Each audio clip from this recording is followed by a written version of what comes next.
Ano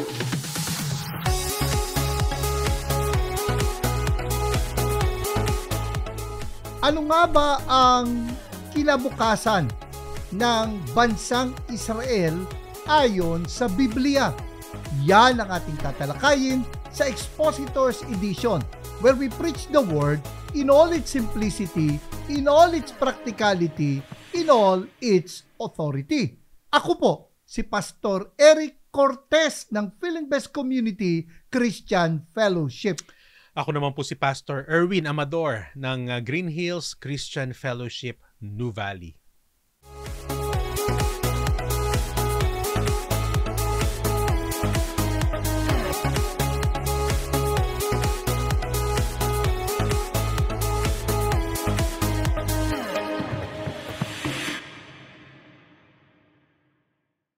Pastor Erwin, gusto ko munang batiin ang isa sa masugid nating tagapakinig na yun daw ating mga episodes tungkol sa, yung nakaraan nating episode tungkol sa eschatology, sa last days, ay malaki daw ang naitulong sa kanyang preparation sa series sa kanyang church, si Pastor John Mark Viernes. At ang kanyang church po dyan sa Bayambang, Pangasinan ay ang Shining Glory of God. Maraming pong salamat sa inyo pong pagsuporta sa Expositors Edition. Pastor Eric, gusto ko na rin nating kunin itong pagkakataon ito na magpasalamat kay Brother Rolly and Sister Rowena Lozares. Ayan, sila ay masugid din na tagapakinig ng Expositors Edition. Salamat po sa inyo pong suporta. Yan, marami pong salamat. At nawa ay patuloy po na maging pagpapala ang Expositors Edition sa ating po mga taga-subaybay. At katulad nga nitong isang church sa Bulacan din, ay ginagamit nila yung ating episode na kasama sa kanilang pag-train sa kanilang mga pastors and workers. At alam ko rin, Pastor, meron din isa na dyan naman sa Mindanao region. Sa pagkakaalam ko, kung matatandaan, kung tama pagkakatanda ko, sa Tagum, 'di ba, na isang iglesia diyan ang ginagamit, 'di ba, na para ma-equip yung, sabi nga, kanilang miyembro, ay nagagamit nila ang Expositors Edition. At nagpapasalamat naman tayo sa ating Diyos, 'di ba, na nagagamit tayo for the larger body of Christ. Yan naman ang ating layunin dito sa Expositors Edition, makatulong po sa mga local churches. At ngayon, Pastor Erwin, dahil hindi pa rin tumitigil ang bakbakan dyan sa Israel at patuloy pa rin mainit ang talakayan patungkol sa last days, sa mga kaganapan sa huling araw, particular dito nga sa Israel. Dahil nga mula pa nung nakaraang buwan, talagang matindi pa rin ang giyera dito sa Israel. At dahil doon, tumindi talaga interes pagdating sa katuruan ng Biblia tungkol sa mga huling araw. Yes, syempre unang-una, Pastor Eric, 'di ba, bago tayo tuluyang ating pumalaot, 'di ba, sa ating discussion, ay atin munang syempre kailangan ipagdasal talaga, Pastor Eric, ang both sides, 'di ba, yung sa Israel at yung nadadamay, 'di ba, diyan nga sa Gaza yung or mga sa Palestinian. Palestinian. Kumbaga nadamay do sa ginawa ng Hamas, 'di ba, dito nga sa Israel. Alam natin na on both sides naman 'yan, 'di ba, doon sa Palestinian at sa Israel, may mga Kristiyano din dyan na syempre apektado nitong giyera na ito. So maganda pong ipanalangin natin parehong yung mga, lalo na yung mga Kristiyano po dyan at yung mga tao rin. Sabi nga ay collateral damage, di ba, na sa nangyayaring giyera dyan sa Israel at dyan sa Palestine. At kapag sinabi yung nating kagagawa ng Hamas yan, di ba? Oo. Pag sinabi nating pray for the peace of Jerusalem, ito po'y dapat na panalangin hindi lang ho para sa mga Hudyo, kundi sa mga Palestino rin, sa mga nadadamay po sa giyera na ito. At tatandaan po natin na hindi rin po dahil sa pinag-uusapan natin ano ang plano ng Diyos sa Israel, hindi natin sinasabi na binibigyang katwiran natin. Kung meron mang atrocities na nagagawa ang bansang Israel sa kanilang pagganti dito sa Hamas, sa ginawa po ng mga teroristang ito. Kailangan po ay balanse lang po pagtingin natin kasi nga gaya nga ng nasabi ni Bishop Ruben Abante, ay yung Israel noon, iba sa Israel ngayon. Ang Israel noon ay theocratic kingdom. At ang Israel naman ngayon ay geopolitical nation. So, meron pong pagkakaiba, kaya ingat lang po tayo na baka mamaya in our desire to follow the Bible, na pray for the peace of Jerusalem, baka lahat na lang ng ginagawa ng Israel sa paningin natin ay tama. Ayan. At isipin natin, diba, may mga mananampalataya rin po doon sa Palestine na lugar. Meron pong mga mananampalataya po din dyan. At sa huling pagkakaalam ko, Pastor Eric, yung ginawa ngang parang forum ng PCEC, yung isang nagtuturo, sabi niya, he is from Palestine. Diba? Na alam naman natin na sabi niya, dito naman talaga nag-una rin naman yung Christianity. Sabi niya na nauna. So alam natin ngayon, totoong may mga Kristiyanong na doon na nadadamay dito nga sa giyera na ito. At mahalaga na tingnan natin ano nga ba sinasabi ng Biblia. No, kasi meron nga mga nagtuturo na talagang isinantabi na ron ng Diyos ang Israel. So balit naalala ko nung gumawa ko ng paper sa seminary sa Romans chapter 11, ang title ko pa nga doon, Pastor Erwin, ay neither final nor fatal. No, kumbaga ay hindi tuluyan at hindi lubusan na tinalikuran o isinantabi ng Diyos ang Israel. Meron pang kinabukasan ang Israel sa plano ng Diyos. Kumbaga sa pag-aaral, 'di ba, ng eschatology, the study of last things or last days, magandang isama rin ang Romans chapters 9 to 11. Dahil kasama naman talaga sa last days yan, yung patungkol nga sa plano ng ating Panginoon sa Israel. Pang matindi yun ang tutok natin, pero mabanggit lang natin na yung Romans 9 talks about the past of Israel. Romans 10 talks about the future, the present of Israel, and then yung 11. Romans 11, the future of Israel. Wag nating kakalimutan yung kasi may iba po na may misapply ang mga verses na to at tuloy ay nagkakaroon na po ng kakaibang paliwanag pagdating po sa kaligtasan. Nagiging individualistic, 'di ba, yung pagbasa. Ayan. Okay, ngayon dito sa isa sa crucial na maintindihan ay ito ngang patungkol sa future ng Israel. Talagang may disagreements. Talagang may, dahil na rin sa iba't ibang paraan ng pag-i-interpret ng mga hula ng Biblia. At kailangan tayong mapalalahanan na hindi tayo dapat maging dogmatic dito. Kasi baka magkamali tayo na katulad ng mga Hudyo na napaghalo nila yung una at yung pangalawang pagbabalik ng Panginoon. Nagkamali sila. Akala nila yung unang pagbabalik ay siya rin yung pangalawang pagbabalik. O kumbaga, akala nila ang Panginoon darating na conquering king. No? Yung pala, ang una muna, darating siya as the suffering servant. Diba? So, dahil doon, kaya iba yung naging expectation nila at nung dumating ang Panginoon, hindi nila na-recognize na siya ang Kristo at ipinapako pa nga nila. At kailangan maingat tayo dito kasi equally godly and competent scholars disagree on these issues. Yan. Naalala ko na, Pastor Eric, on the side note lang, 'di ba? Dahil nga nabanggit mo yung conquering king. Meron daw minsan nagsabi, anong title ng message mo? Conquering king, 'di ba? Yun ang pagkakadinig. Ano po ulit? 'Di ba? Conquering king. Ako king. 'Di ba? Parang it's conquering king. Yan, para malinaw.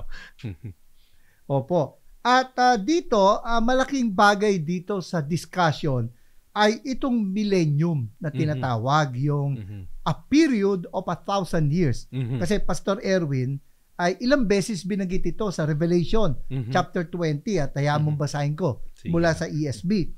At ang sabi dito, then I saw an angel coming down from heaven, holding in his hand the key to the bottomless pit and a great chain. And he seized the dragon. Ito yung pagkatapos ng second coming. Kasi nasa chapter 19, yung second coming. Chapter 20, ito lang sinabi. And he seized the dragon, that ancient serpent, who is the devil and Satan, and bound him for 1,000 years. and threw him into the pit, and shut it, and sealed it over him, so that he might not deceive the nations any longer until the 1,000 years were ended. After that, he must be released for a little while.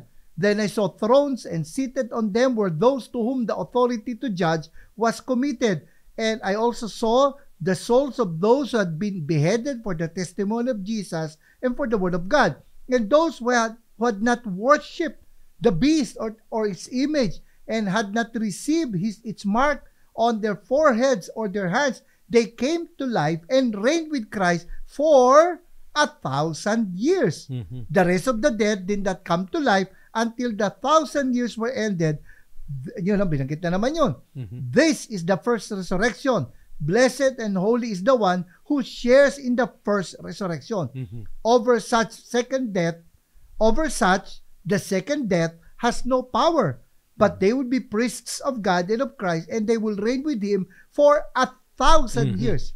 And when the 1,000 years are ended, Satan will be released from his prison. So, dito yung 6 na beses na binanggit yung 1,000 years. Ayun yung millennium. Diba? Yan yung sinasabing millennium. It came from the word, sabi nga ay 1,000, at saka year, mille, 1,000, sana tama pronunciation ko sa Latin, plus annus, year, yung kinuha yung salitang annum. So, it's a period of 1,000 years. So, ang tanong nga dito, what kind of millennium will there be? When will this millennium occur? Before or after the second coming of Christ? At merong 3 major views pagdating dito, Pastor Erwin. At kasi ang challenge, Pastor Erwin, ay literal ba to? O figurative? Kasi may binanggit din si 2 Peter 3:8 But do not overlook this one fact, beloved, that with the Lord, one day is as 1,000 years, and 1,000 years as one day. Or sa ibang version, to the Lord, a day and 1,000 years are just the same. Ayan. Yan ang usapin ngayon, di ba? Pagdating sa eschatology, pagdating sa last days, pagdating, particularly po yung millennium na yan, at yung millennial kingdom ng ating Panginoon, at nabanggit nga ni Pastor Eric, at least merong 3 major views po dyan. Siguro maganda lang, Pastor Eric, sabihin lang natin agad na alam nyo po, totoong hindi naman lahat yan tama, di ba? Siyempre, isa lang po yung pwedeng tatama dyan. Pero lahat po niyan, yung may humahawak, 'di ba? Yung yan ang pinanghahawakan, yung either, 'di ba, doon sa 3 na yan, naniniwala po yan na mahalaga diyan ay babalik ang ating Panginoong Jesus, yung second coming ng ating Panginoon. At dahil doon, yung po yung pinaka dogma, yung essential ay yung babalik ang ating Panginoon. So, kumbaga, bagamat merong iba kagaya natin, Pastor Eric, mamaya maipapaliwanag natin, tayo ay nandun sa isang doon sa premillennial, 'di ba, sabihin natin. Meron din naman tayong mga kapatid kay Kristo na naniniwala sa amillennial, 'di ba? Or post-millennial. Yan po yung 3 views na yan. Premillennial, post-millennial at amillennial. Ngayon, hindi po tayo dapat maghiwalay bilang magkakapatid kay Kristo kung magkaiba po tayo dyan ng pananaw. Dahil dapat, ang importante, ang essential po dyan, pagdating sa eschatology, ay yung pong muling babalik ang ating Panginoon.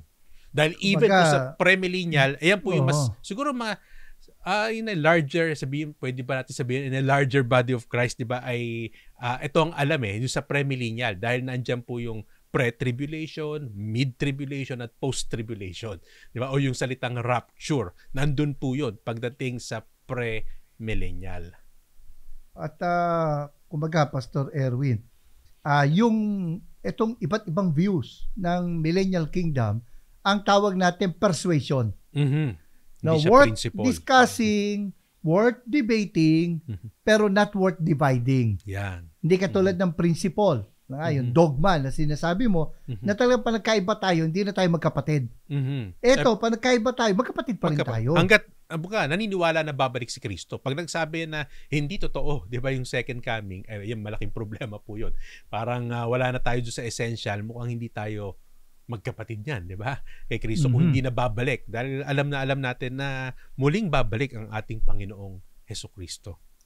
Ang unang view ay yung post-millennialism. Medyo nakakabulol, parang tongue twister, no?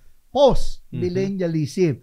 Ang ibig sabihin po na ang second coming ay magaganap matapos ang sinasabing millennial kingdom. Pero ito ang paliwanag nila. Sabi sa definition na ibinigay ng Zondervan Pictorial Encyclopedia of the Bible, post-millennialism is the view that Christ will return at the end of an extended period of righteousness and prosperity. So, yun po yung millennial kingdom, an extended period of righteousness and prosperity. Kumbaga po ay, dahil nga po sa, paglaganap ng ebanghelyo, ay nagkaroon po ng paglaganap din ng katwiran ng ating Panginoon, nagkaroon po ng kasaganaan, at pag naganap daw po yun, ay saka pala darating ang ating Panginoon. Pastor Erwin, itong post-millennial na to, post-millennialism view, wala specific beginning ito kung kailan ito magsisimula.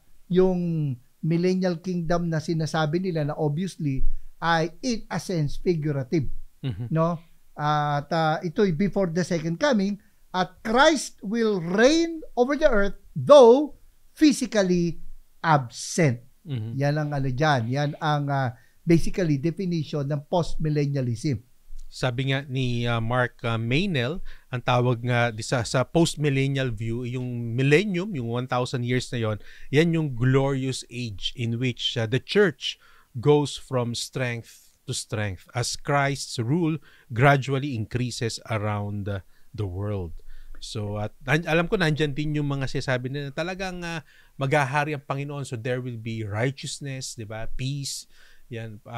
Kaya merong mga tao talaga na hindi man nila alam, 'di ba? Kung yan ang paniniwala, yun yung mga talagang which is maganda naman, 'di ba? Naandun yung kanilang pagnanasa talaga 'di ba? Na magbago yung ating ginagalawang mundo ngayon. Kaya may mga pinagugutan yan. Yan yung pinagugutan ng mga naniniwala na yung dapat Christian politicians para daw maghari ang katwiran sa ating bansa at kung maraming mauupong mga Christian leaders ay sa buong mundo. Yan ang kanilang pinagugutan, itong post-millennialism sa aking pagkakaintindi, Pastor Erwin. Subalit, may problema tayo dyan. Sabi nga doon sa lecture ng aking professor, si Pastor Gino Garcia sa IGSL, ang subject namin sa kanya, Death and Future Things. Ang sabi niya, dito sa post-millennialism, a great deal of the Bible is given in figurative or symbolic languages and therefore must be spiritualized or not to be taken literally because, sabi nila, that is the only way in which true meaning can be brought out. Subalit ang problema, Pastor, maraming prophecy, kita mo ang literal fulfillment. Like kung saan pinanganak ang Panginoon. Di ba? Pinanganak siya sa Bethlehem. Specific yun, literal yun. At may mga hula ang Bible tungkol sa mga bansa, katulad ng Babylon, katulad ng Tyre, na literal, na naganap. Katulad nung sa Tyre, sinabi na ultimately, it will end as flat as a rock where fishermen hang their nets to dry. At dun nga nangyayari ngayon, yung dating lugar ng bansang Tiro. So doon natin makikita na paano mangyayari na hindi literal ang mga fulfillment ng mga prophecies about the millennial kingdom, samantalang ang ibang mga prophecies literal ang katuparan o actual kung ano sinabi, yun ang nangyari. Yan, nabanggit nga rin ni Mark Meynell dito, sabi nga niya, one problem with this view sa post-millennial is that it is hard to see how the appalling persecution of the church in some regions fits with the glorious period of the church's millennial reign.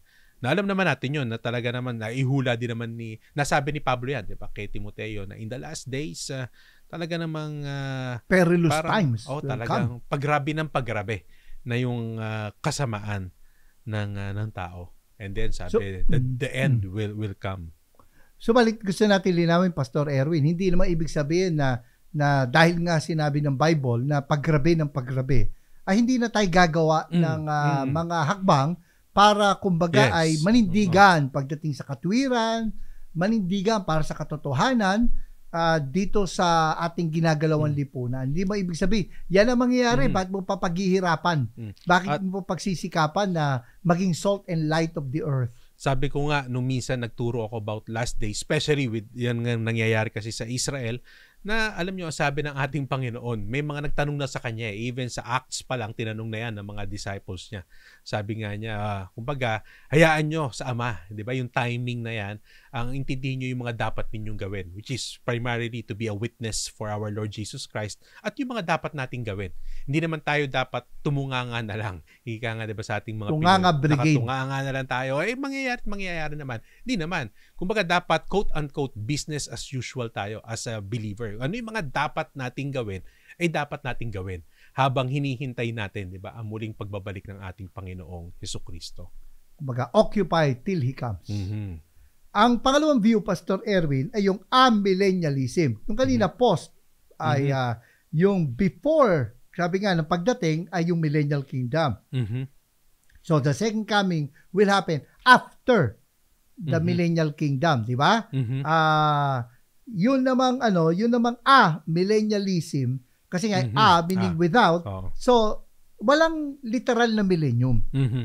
At sabi nga rito ni Anthony Hoekema sa The Bible in the Future, amillennialists hold that the kingdom of God is now present in the world. So, hindi rin literal na 1,000 years. Yes, As nag-aari the na. victorious Christ is ruling His people by His word and spirit, though they also look forward to a future glorious and perfect kingdom on the new earth in the life to come. Mm-hmm. At ang sabi, di katulad ng sa post-millennialism na para may dominion, di ba? Mm-hmm. Etong sa amillennialism, kinikilala nila na magkakaroon pa ng future apostasy o pagtalikod sa Panginoon. Sabi nga ni Hoekema, despite the fact that Christ has won a decisive victory over sin and evil, the kingdom of evil will continue to exist alongside of the kingdom of God until the end of the world. So sa kanila, ang millennial kingdom na hindi literal, na hindi eksaktong 1,000 years, between the first and second advent or second coming. And nangyayari millennium katulad ng post-millennial before the second coming, yung millennial kingdom. Pero dito, spiritual kingdom of Christ. Naghahari na. Kumbaga ngayon, naghahari. Ang madalas kong marinig, Pastor Eric, sa mga, yan ang pinanghahawakan. Di ba ang ating Panginoong Hesus ngayon ay naghahari na? Di ba? Nung siyempre umakyat siya sa langit, yung ascension niya, and then alam natin that He reigns. At totoo naman yun, di ba? His rule and reign naman talaga ay nasa atin. Di ba? Doon sa mananampalataya na. Pero although yan ang kanilang paniniwala, di ba? Mamaya ipapakita natin na mukha kasi ito, figurative na naman yung pagkakaintindi nila doon sa 1,000 years. Kasi ang yun nga, magiging tanong dyan, di ba? Hanggang saan ba yung figurative? Di ba? Hanggang saan lang ba? Pag ba akma sa atin, figurative, o pag hindi na, literal na. So, paano ba parang pick and choose. Oo, hanapin cherry natin. picking. So, dyan yung titignan ng mga, syempre, mga scholars naman from the other camp, yan ang kanilang tinitignan dito. Di ba? Na hanggang saan ba yung figurative na inyong pag-interpret? Well, again, let me quote from Professor Gino Garcia. At ang sabi niya ito, the number one weakness of the amillennial view is how they spiritualize the Bible. Like nga nitong katulad nga nitong post-millennial view. Parang spiritual na lang. This hermeneutical method allows the interpreter to interpret anything in the Bible symbolically that does not fit their theological system if interpreted literally. Tama, Pastor Eric. Yan nga ang sinasabi rin ni Mark Meynell. Sabi nga niya, the weakness of this view revolve around the problem with taking everything as simply spiritual. Parang yun nabanggit mo nga na parang hanggang puro spiritual na lang. Paano na natin, alin yung literal at spiritual? Diba? Kasi kung hindi, lahat na lang. ay magiging spiritual, which is dangerous din naman, Pastor Eric, dahil mahirap yan kung ang lahat ng binabasa natin ay spiritual at hindi literal ang ating pagkakaunawa. Para mangyari, the sky is the limit. Imagination is the limit. Yan. Bagamat in fairness, itong mga naniniwala sa katulad ng amillennialism, ay pagdating naman sa ibang bahagi ng Biblia, they interpret it literally. So, ang hinahanap doon ay maging consistent. At nawa, we're able to represent their views fairly. No po? Kasi baka mamaya makusahan tayo ng misrepresentation. Yeah. Pero kanina mo pa kinukot yung libro na yan? Ano bang title ng libro na kinukot mo? Itong title ni kay Mark Meynell ay What Angels Long to Read. Reading and Preaching the New Testament. Yeah. At merong pangatlong view na kami po ni Pastor Erwin, ito ang aming pinanghawakan. Ito po yung pre-millennialism. At ang sinasabi po nito, ang second coming ay before the millennial kingdom. Yung premillennialism ay ganito ang definition. There will be a literal visible return of Christ prior to his establishment of a literal reign on earth for 1,000 years when the Old Testament covenant promises will be fulfilled to an ethnic geopolitical Israel. Kumbaga, it's still yet in the future after the second coming ito millennial kingdom. At ang nature nito, kanina binabanggit natin na doon sa post-millennialism, Christ will reign over the earth, though physically absent. Dito naman sa amillennialism, spiritual kingdom of Christ. Sa premillennialism, literal rule of Christ on earth. At ang pinaka-argument nito, as far as I'm concerned, kaya ako nakumbinsi ng premillennialism, since Old Testament prophecies were fulfilled literally in the New Testament, katulad ng messianic prophecies like yung pagkakapako ng Panginoon sa krus, then it is best to interpret biblical prophecies literally. Yun ang ating dapat natandaan. Kaya we believe in pre-millennialism. Kumbaga, namatay ang Panginoon, umakyat siya sa langit. Tapos, itong pagitan na ito, na hanggang sa hindi pa siya bumabalik, ito yung church age. Ito yung kasalukuyang kinalalagyan natin. And then, darating yung Panginoon, at pagdating ng Panginoon, magkakaroon ng 1,000 taon ng kanyang paghahari, at mangyayari yung tinatawag na dakilang paghuhukom. At pagkatapos nga nun, ay ang kawalang hanggan na. Yung sinasabing eternity future. Although, oxymoron yun kasi nga pag sinama eternity, walang past, walang present, walang future. Pero para lang maintindihan na it is yet to happen after the Great White Throne Judgment. Sa akin naman, bukod doon sa sinabi mo, Pastor Eric, yung literal 1,000 years reign ng ating Panginoon, diyan kasi magme-make sense yung mga binabanggit din ni Paul, doon ko nakita yan yung the bema seat, di ba? Or yung the judgment seat of Christ. Kasi nabanggit mo, di ba? Magkakaroon talaga ng paghuhukom, yung the Great White Throne Judgment. We know na dun yan sa mga hindi mananampalataya. Dahil sa mga mananampalataya ay meron ding binabanggit si Pablo na tayo ay ano rin naman, we will give an account sa ating mga ginawa, di ba? Bilang mananampalataya, whether good or bad. Sabi nga ni Pablo sa 2 Corinthians chapter 9, 'di ba? Ay nabanggit niya chapter 5, 'di ba, verses 9 to 10. Ay nabanggit niya yung judgment seat of Christ na yung mga rewards, 'di ba? Sa akin it will make sense dahil nga sa aking pag-aaral, 'di ba, dito mangyayari sa millennial reign ng ating Panginoon. Bagamat dyan sa pre-millennial, naku, marami pa tayong pag-uusapan. Alam ko na pag-usapan na natin yan, isa sa mga episodes natin. Dahil dyan papasok yung mga pre-tribulation, yung rapture. Yung may rapture, diba? Tapos 7 taong dakilang kapigatian at ang pagbabalik ng Panginoon. Yes, kailan ba yan? Pre, post, mid. Diba? Yung mid naman, ay sa kalagitnaan ng dakilang kapigatian, ang rapture, na kukunin ng Panginoon ng iglesia, tapos after 3.5 years, darating ang Panginoon. Yun ang mid-trib o mid-tribulationist.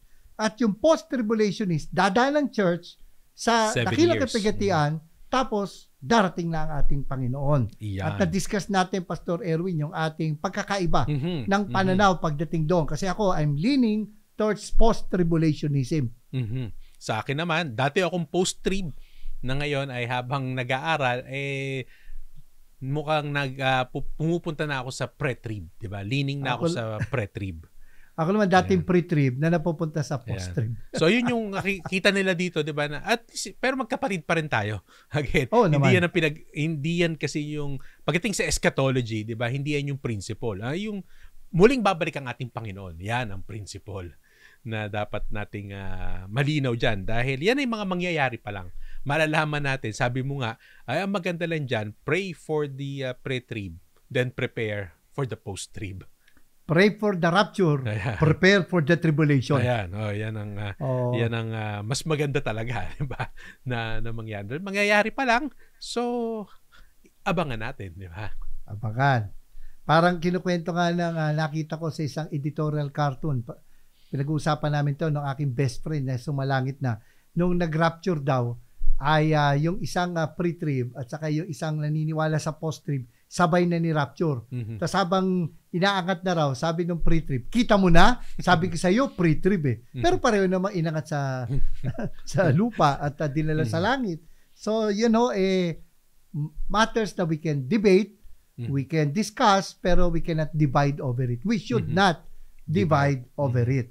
Now, speaking of literal interpretation of prophecy, merong isang mahalagang prophecy na ito nga yung Daniel chapter 9 verse 24 to 27 o mas kilala ito sa Daniel 70th week na sinasabi. Kasi kung pag-aaralan natin sa Bible, dahil sa ang bansa pong Israel, dapat po na ay magkaroon po ng titawag na Sabbath year. Sa ikapitong taon, pahinga ang lupa. Subalit, hindi po nila ginawa yun. At inabot to ang utang nila sa Panginoon ay 490 years. At since they violated the Sabbath year for 490 years, so kumbaga binawi ng Panginoon yung 490 years na yon, at it is determined upon the history of Israel. At ito nga yung sinasabi sa Daniel 9:24 to 27. Pastor Erwin, babasahin ko sa New American Standard Version.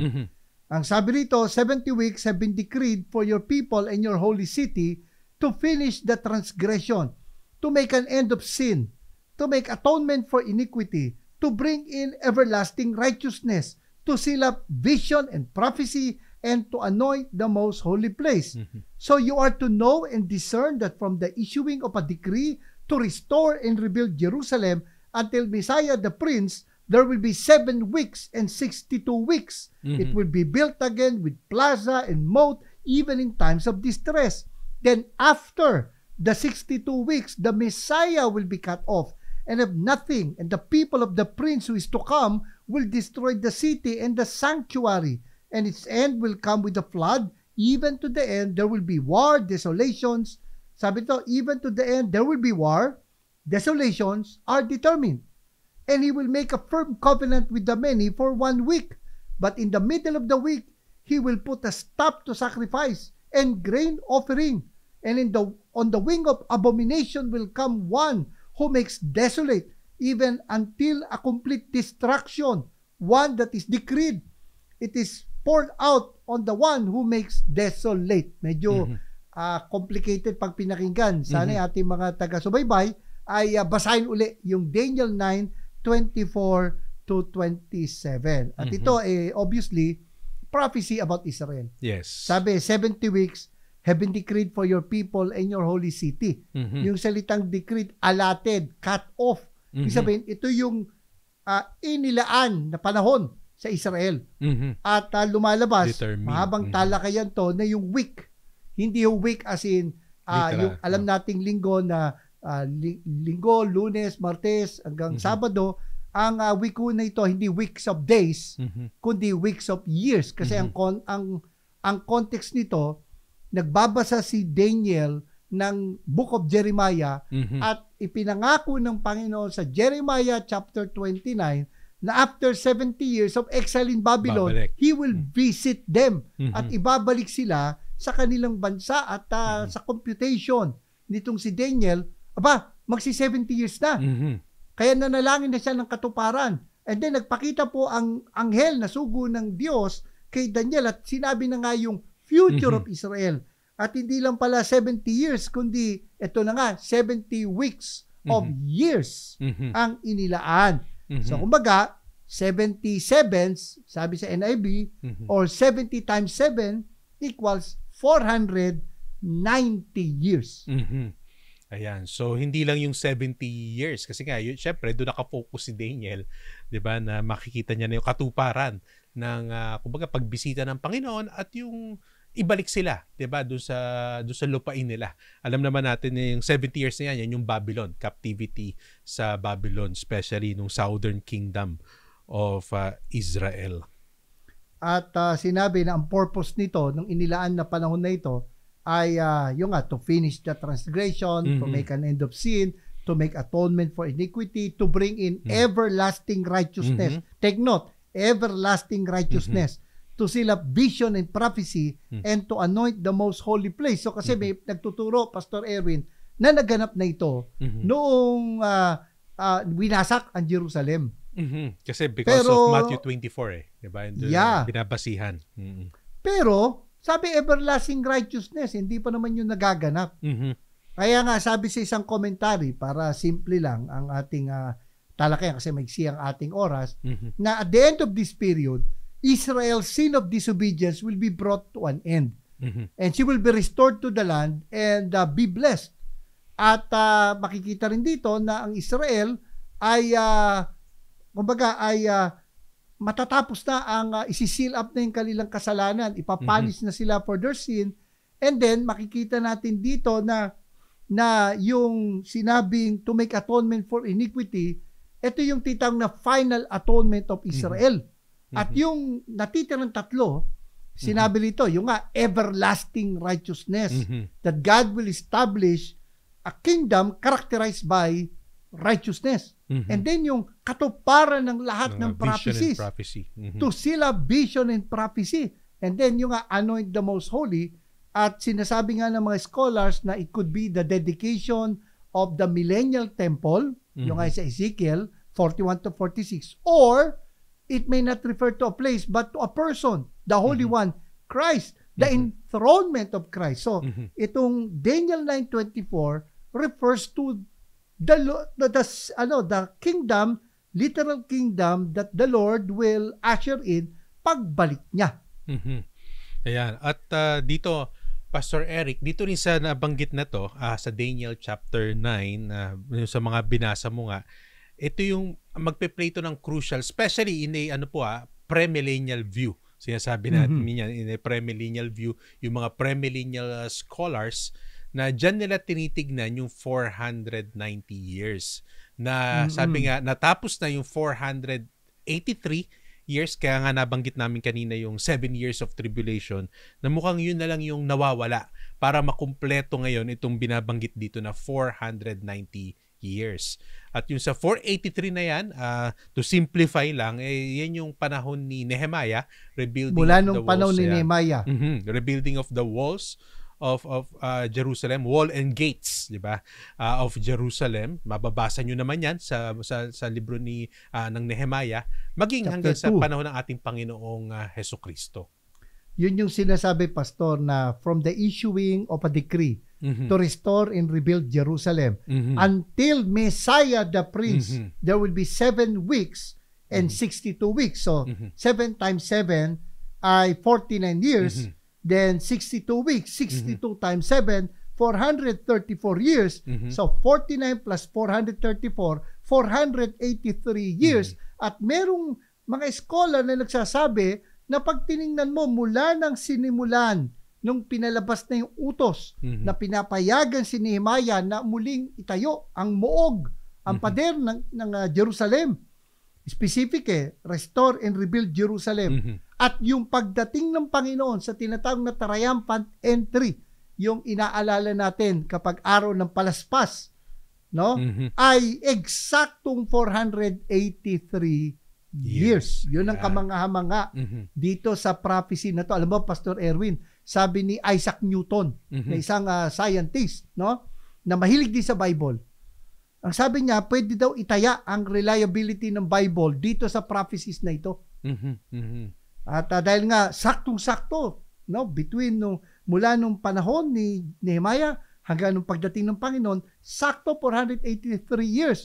At ang computation nila, siyempre, binatay nila sa yung ilang araw ba talaga sa isang taon sa Israel, pinaktor in na nila yung mga titawag na leap year at iba pa, kasi nga may pagkakaiba sa kalendaryo ng Hudyo sa kalendaryo natin.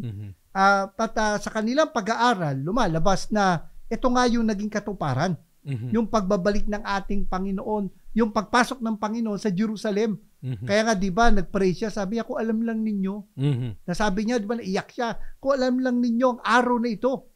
Yan ang sinasabi ng ating Panginoon. Kasi, kumbaga, talagang nalalapit na.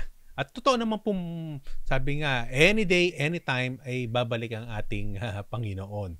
Diba? At yan nga, ang nawawala lang dyan, nabanggit namin nga ni Pastor Eric, kasi nabanggit naman yung 7 years na kung matatandaan ninyo, nabanggit kanina ni Pastor Eric pa nga sa mid-trib, merong first 3.5 and then second 3.5, diba? So total of 7 years. Yan ngayon yung kumbaga tinitignan ng mga premillennial scholars. Ito na lang yung parang nawawala, di ba, na kulang na lang.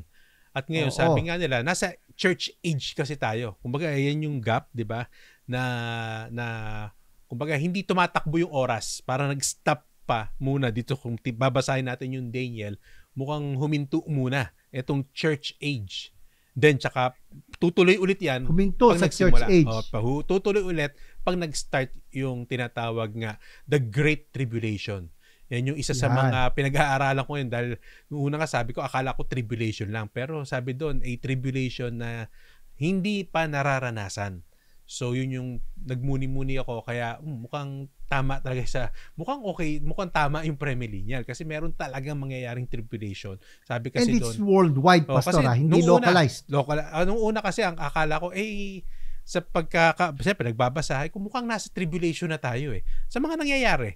'Di ba? Kahit dati pa. Pero kaya lang nabanggit doon yung hindi pa na nakikita, kumbaga na nararanasan ng mundong ito ay yun ang darating na tribulation. Yes, sinabi sa Matthew 24.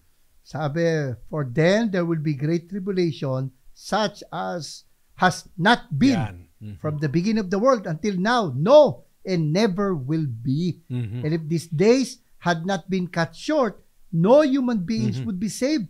But for the sake of the elect, those days will be cut short. At kaya tumigil doon sa 483 years. No? Ay sapagkat may sinabi na after the 62 weeks, the Messiah will be cut off and have nothing. Sa verse 26, at yun na nga yung kamatayan ng ating Panginoong Hesukristo.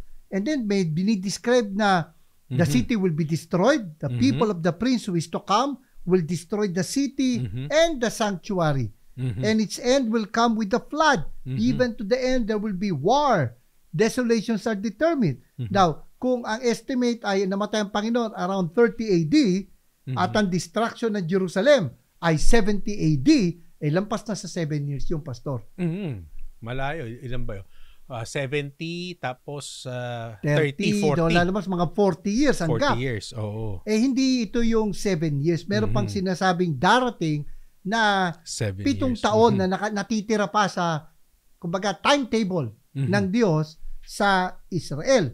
At yun na nga yung sinasabi to make it simple na magsisimula yung countdown na yun kapag the Antichrist, yung tinutukoy na prince who is to come, will make a firm covenant with the many, or kumbaga will make a peace treaty with Israel.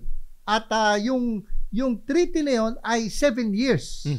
1 week or 1 week, yung sinasabing 7 years.